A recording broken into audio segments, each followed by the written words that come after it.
So I'll call to order the finance meeting for March 23rd.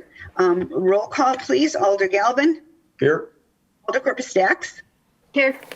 And Alder Johnson. Here. Everyone is present. Alder Dorf is here as well.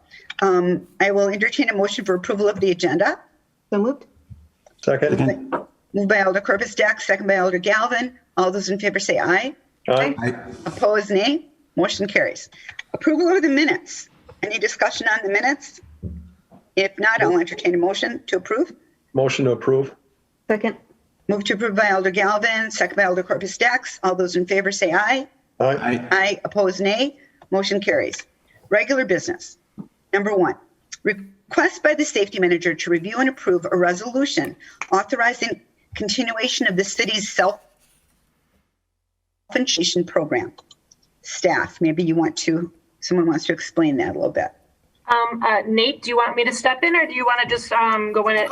You go ahead and explain it, and then if they have any questions, I can try to help fill in. Sure, absolutely. Good afternoon, Nate Frumming, Safety Manager, City of Green Bay. So as I included with the materials was a memorandum explaining the reasoning behind this request. So by state statute, we are required to develop a resolution every 3 years and submit that to the Department of Workforce Development, stating that we as a city would like to remain self-insured for workers' compensation.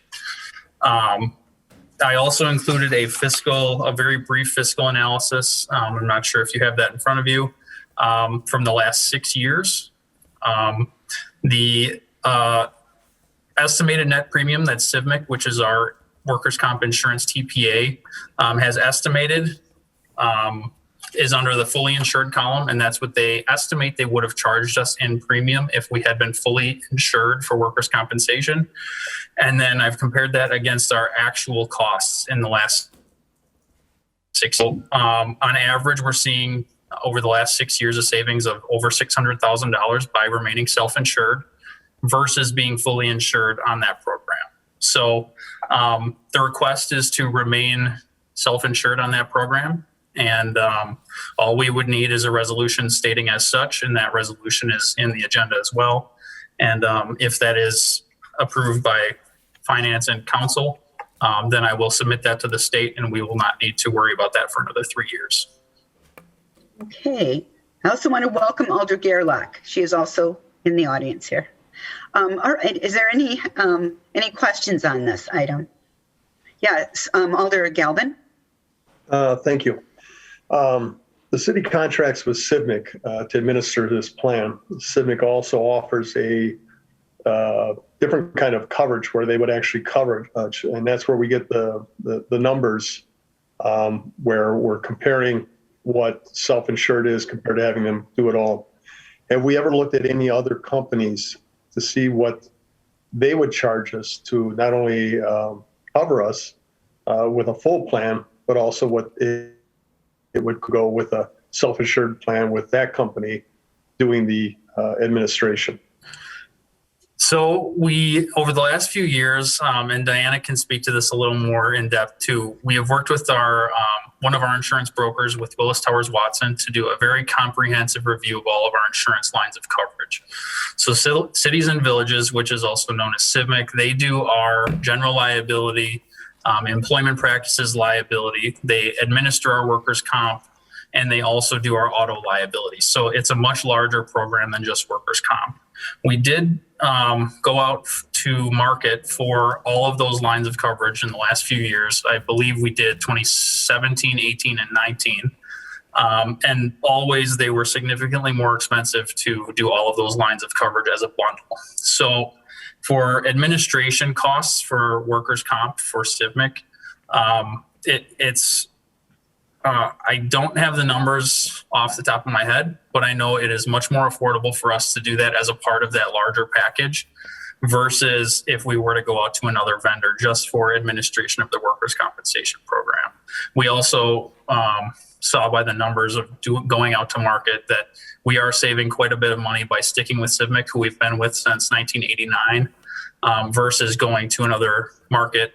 Travelers was the contender that we were looking at primarily. So you're saying that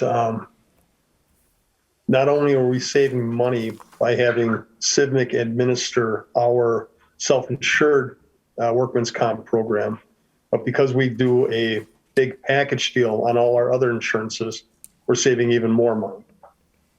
Is that Yes. correct? Yeah. And that we've compared to other companies that could do a comprehensive large package like CIVMIC is, and CIVMIC has beaten them out twice on everything. Yep, and I was just, I will jump in. I will agree with everything Nate had just said. I have all three comparisons in front of me. It was really, as Nate said, we did it in 17, 18, and 19. It was really for our 18, 19, and 20 budget years. And like you said, Travelers was the main one.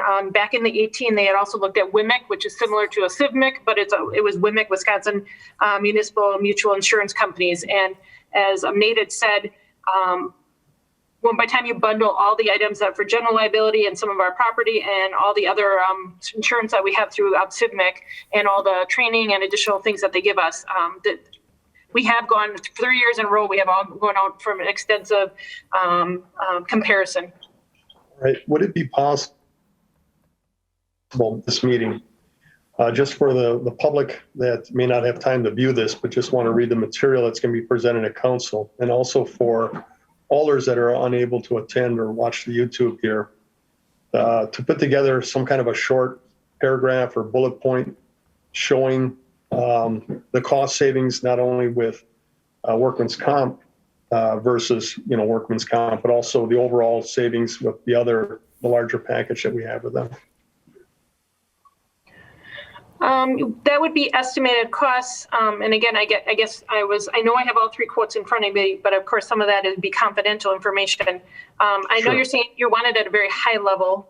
The information that Nate had gotten for you was, just comparison on workers' comp. I'm not sure we'd be able to pull that by time next council meeting came around, because I think we'd have to rely on CIVMIC to help pull us some of that information and ask them for our other insurance products.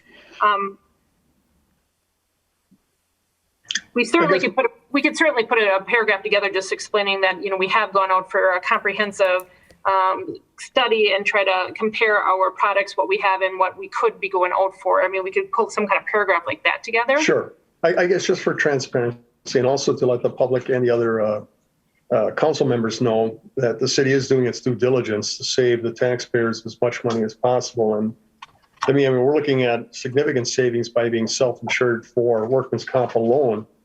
But by the fact that we have a larger package covering most of our other insurance needs, that we're saving the city and the taxpayers even more money when you compare it to if we tried to go with a bigger package with other companies. We can try to pull something together for later this week for in the council packet. Right. I guess if you don't have it, together in time for the packet, I can understand that. You got a lot going on.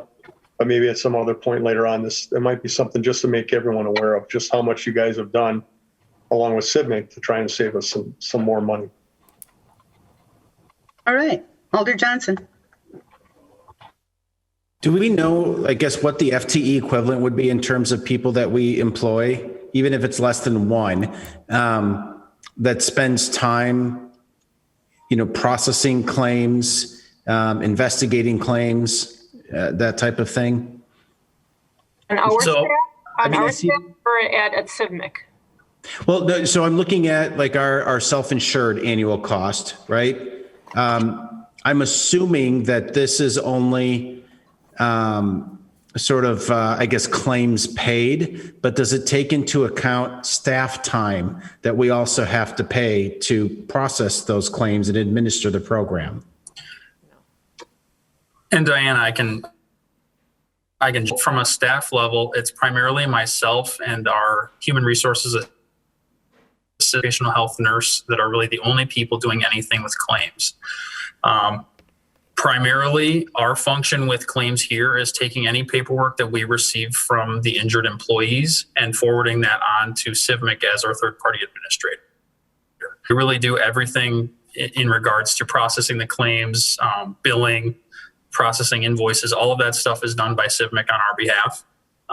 So really, we just process and pass along paperwork, make sure that we're communicating effectively between CIVMIC and the employees. And if there gets into any sort of legal proceedings that follow from one of those claims, that's where we get a little more involved. Okay, that helps. And I apologize. I don't think I picked up on the fact that CIVMIC was the third-party administrator. Do we have any type of catastrophic coverage? So let's say you have, a claim that's significant. I'm seeing head shake that we have something. So at what point does that kick in? What does that look like? So we do have an excess workers' comp policy that kicks in for any claim that would exceed $500,000 of cost. We have never gone into that layer before, nor do I anticipate ever reaching that layer, but that we do hold that coverage just in case. And do we know what the annual premium on that is? I don't know off the top of my head. Okay. And the reason I ask is because, that to me should also be reflected in the self-insured annual cost. And I did think about adding that premium into that line of what our costs are, but the cost of an excess layer of coverage would not necessarily be covered by our premium for basic work comp insurance coverage. We may still be required to have that additional line of coverage ourselves.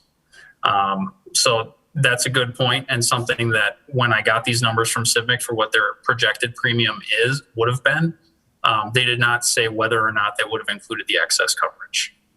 Okay. And then one last question that I have, oftentimes when you enroll for a workers' comp plan, you are eligible for an audit premium or discount when your claims fall below a certain level. With CIVMIC, in predicting that we are eligible for? So part of the calculation for estimating the net premium did include an estimated mod rating and an estimated discounted rate. So this premium on here would have been premium multiplied by a reduction factor of our estimated mod rate, and again reduced by another percentage for our other accounts with CIVMIC. So their estimated net premium would be accurately reflected with that figure. Hence the reason it's called net premium. Yes. So good. Thanks for explaining how you calculated that. I'm good. Anyone else? Okay, well, I would entertain a motion then to approve the resolution. Motion to approve. Motion approved by Elder Galvin, Second. second by Elder Johnson. Any further discussion? All those in favor say aye. Aye. Aye. And opposed, nay. Motion carries. All right. Number 2, consideration with possible action on the withdrawal of all objections submitted to the Bureau of Indian Affairs or Department of the Interior regarding the nation's applications to have land placed into trust, and the dismissal of all appeals filed with the Interior Board of Indian Appeals of notices of decision to place land into trust for the nation. Is there someone on staff who would like to speak, or any alders that have questions? I feel like we kind of understand what we're doing here since. I have no question. Okay. I have no questions. Yes, Alder Johnson. 2 questions. One, I presume that this is what was specifically outlined in the service agreement that was approved by City Council? That is correct. Okay. And then I would just maybe add one request that when this is forwarded to the full City Council, that we actually include a list of what those, what the outstanding objections are right now. Okay, so the reason we did do that on this one is because there have been so many that we were discussing back and forth that I wasn't able to pull that information for you immediately as to which objections were filed. I can tell you immediately which appeals are outstanding, but I have to go back and verify whether or not we submitted objections, because there were a handful that we determined that we were not going to object to at one point. So that's the only reason I did not include it this time. But Can we have that list available for the next council meeting? Yes. I just think in the spirit of transparency, it would be a good idea for us to provide that. Definitely. We could definitely do that. Any other questions or, well, without any objections, I would entertain a motion to withdraw all objections submitted to the Bureau of Indian Affairs or Department of the Interior regarding the nation's applications to have land placed into trust, and the dismissal of all appeals filed with the Interior Board of Indian Appeals of notices of decision to place the land into trust for the nation. Someone want to move? So moved by Alder Galvin. I'll second that. And I would just, Alder Yes? Dorff, if I could, if it could be stated in the motion that that list be provided to the full council at their next meeting. Okay. And that a list of, fill in the blank, Attorney Chavez, please, a list of all applications? Is that the correct thing? Attorney Chavez, if you're speaking, you're muted. I was actually looking at the way it's currently drafted to see where okay, it's at. sorry, okay.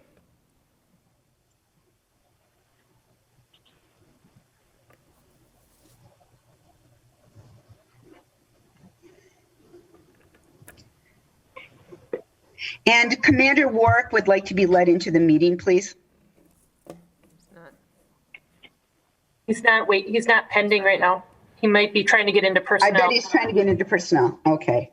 I mean, could it be something as simple as a list him of know. all affected properties be provided at the full city council meeting? I mean, we know what we're looking for. I don't want to overcomplicate it, but I think it would be good for us to include that in the motion. So how about I could tell you this on the record, and then I can tell you, I'll just send you the objections separately.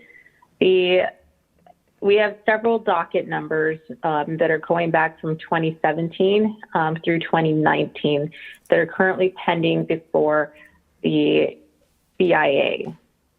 And those are docket numbers 17043, 18033, 19003, 19013, 14, 051, 52, 53, 54, 55, 56, and 57. And then for the objections, we have 1, 2, 3, 5, 6, 7, 8, 9, 10, 11, 12. So another 12 parcels that I'm not sure. I think there are about 7 of them that did not get forwarded on. And so each one of those parcels, or those docket numbers applies to one parcel. They were all condensed into different ones. So I'd say it's probably about 20 properties. So yes, I can provide you that information probably today. And so that's not a problem. So does that help? Yes, and I think you answered the question that I had, which is each case number that you recited reflects only one property. Yes, I think there was one that had consolidated a few. 1, 2, 3, 4, 5, 6, 7, 8, 9, 10, 11, 12, 13, 14, 15, 16, 17, 18. There are 18 properties that were on appeal, and then the remainder are just objections that we submitted that have not. I think we can just ask for that as part of the packet. I don't think that has to necessarily be in the motion. We can just ask staff to provide that under this this item, can't we? Do we have to make a formal motion for that? I mean, it's up to you if you want to include that as a formal motion, but I'm already going to provide it to you. You're going to provide it. I think it's going to be provided. So I feel like we don't need to formalize it in the motion. I think we have enough in the motion, but Alder Gerlach does have a question. Thank you. And my question is not going to affect your motion. I just would like to know when this happens and all this action ceases, will there be no further objections or appeals ongoing at this point? Correct. Okay. Correct. Thank you. All right. So back to the motion as previously stated that I read. Alder Galvin made that motion. I seconded that motion. All those in favor say aye. Aye. Aye. Opposed, nay. Motion carries unanimously. Number 3, a request by Alder Johnson to the Finance Committee, which states for an update on available funding from the American Rescue Plan, including qualified expenditure guidelines with possible action on broad community input and city council engagement on investment of those funds. Was that the 25 million that we're Yes. talking about? Okay. Has that even been decided? Has that been decided yet? Like what we can spend it on? I can, not exactly, but I can give you a little bit of an update. Like you said, it's very early in the American Rescue Plan timeline at this point. We are waiting for guidance from the federal treasury. At this point, we're not able to allocate or spend any of that money until we have the guidance.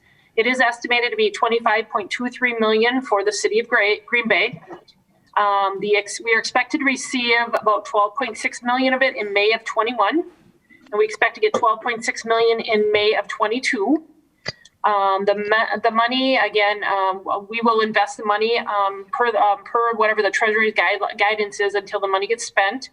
The expenditure period goes till the end of December of 2024. So we do have a good almost 3 years to spend this money. So there's not a rush to spend it. So I think that allows us to have, pull a strategic plan together once the guidance comes out. And, of course, that would be once the plan is pulled together, then we expected to bring it to council for approval. Currently, internally, we are discussing this at our development team. So it's not just, so that is the team right now that's being that's going to focus on this. Our development team consists, it's an annual meeting, a weekly meeting. Our attorney, our development directors in there, our DPW directors, park directors in there, finance is in there, and the mayor. So right now, that is the team that right now is going to be kind of having some oversight on this.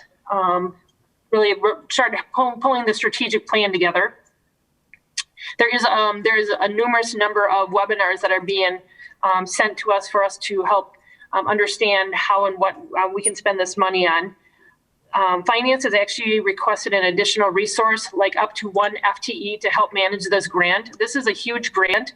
It's going to take up a lot of resources, and the expectation or hope that is when we get the guidance from the federal treasury that we will be able to pay for this person from the money to be able to oversee it, manage the meetings, really be the go-to person for this grant. The only part, this really goes back to Alder Johnson's question, and then you had mentioned something about the community input. So I guess that would be the one thing that we haven't really discussed at this point.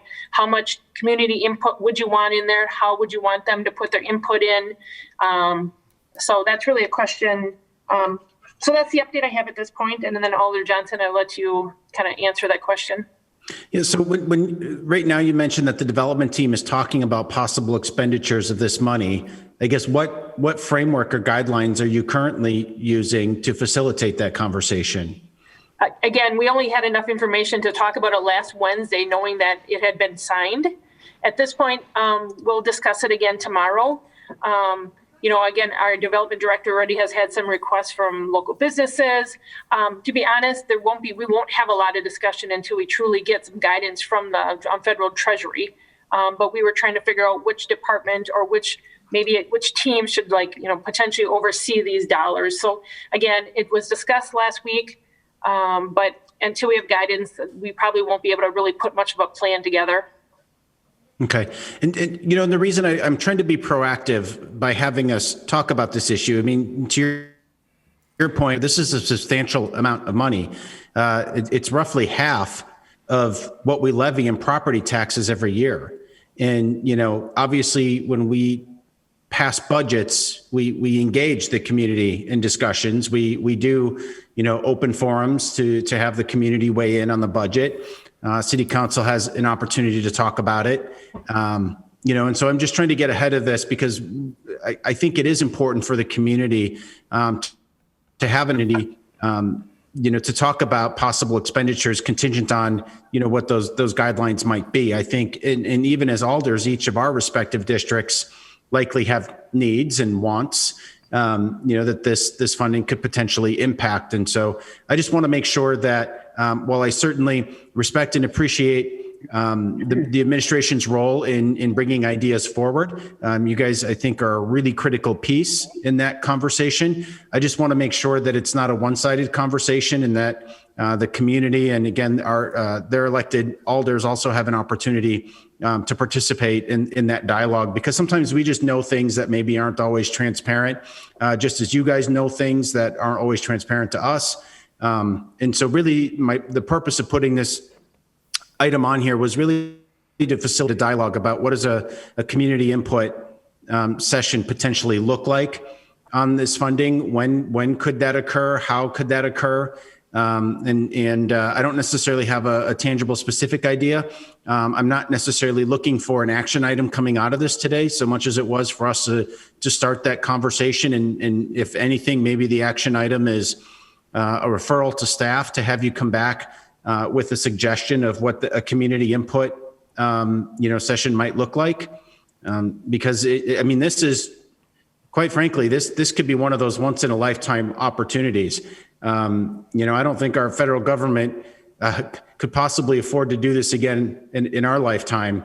So I think it's important that we get this right. And I think back to even like the conversations and the community input sessions around how to utilize the excess sales tax that we had several years ago. And we did that, and we did that with a lot of community input with a much smaller pot of money. So I just want to make sure that there's that opportunity to do that again as we move forward.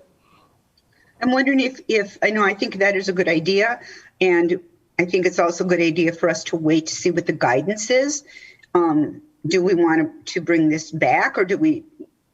Because I don't want staff working on something right now. We don't even know any answers at all right now. We don't even know what we're allowed to use it for. So do you want that point, Alderdorf, what I'm really looking for, like I said, is not how are we going to spend the money today, as it is how does a process look to engage a broader audience, around how we make that decision. I understand that. I understand exactly what you're saying. I'm just saying that until we know what the parameters are, we don't know what audience is appropriate. We don't know if there are decisions that can be made. We have to know what the guidelines are first. So it's a good idea. And can it wait until we know what some of the guidelines are before we start deciding what kind of input we're going to get? But maybe then that input doesn't work because the guidelines don't allow for that. Do we know when those guidelines are expected to come out? It's the government, Alder Johnson. It's the government. I would I don't say know. that We're supposed to be getting the money in May or half of it. of 2021. So I would assume within like the next month and a half, they would have, they're going to give you guidelines before they give you the money, right? We're probably going to get the money. Alderdorf But again, said, it's the government. It's the government. It's the government.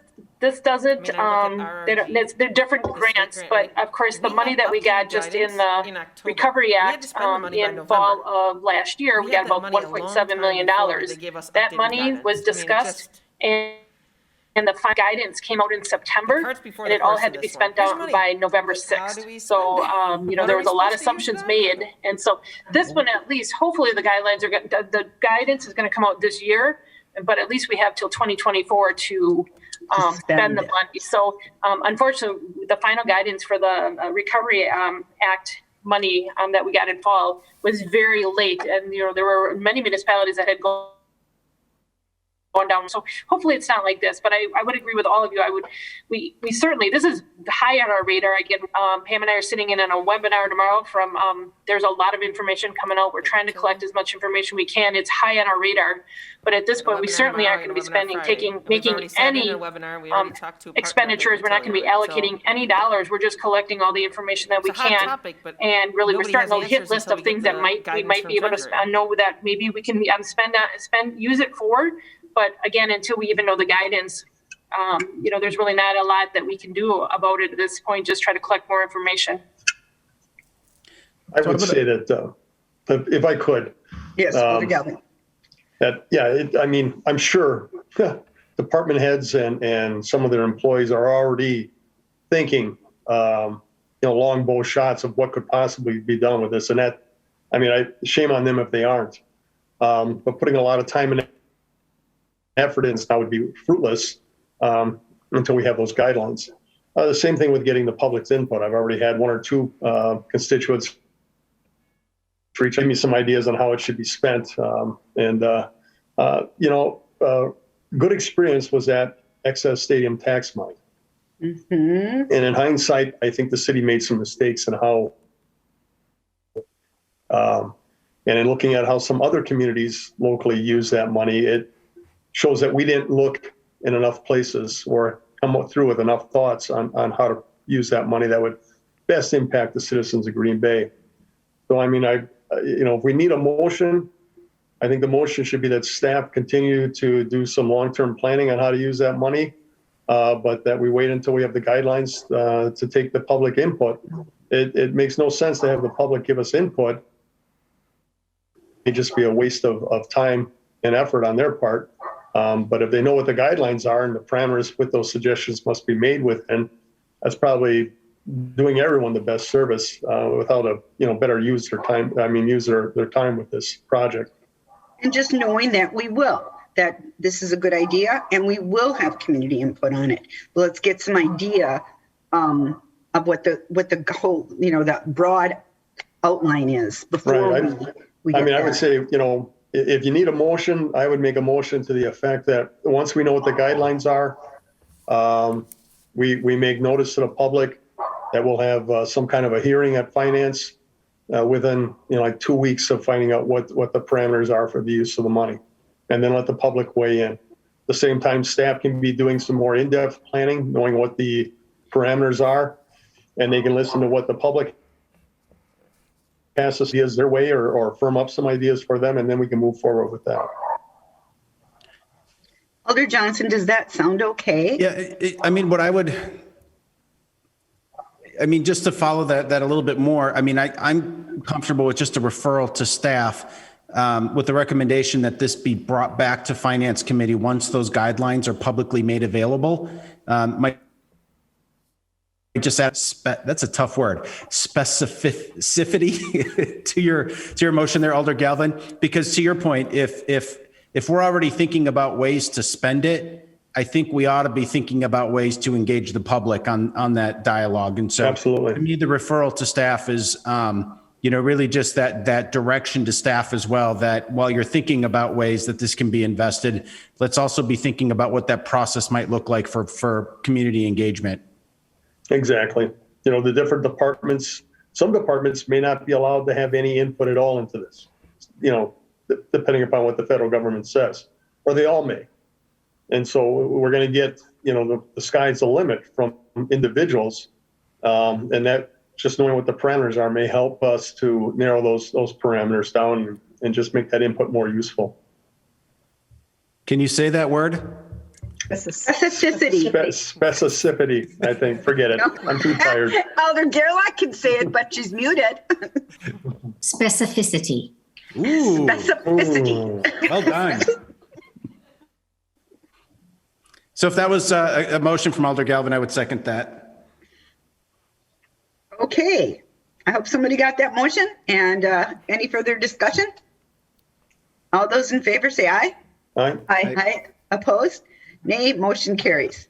We are on to informational. The contingency account. Scary. It's still $150,000.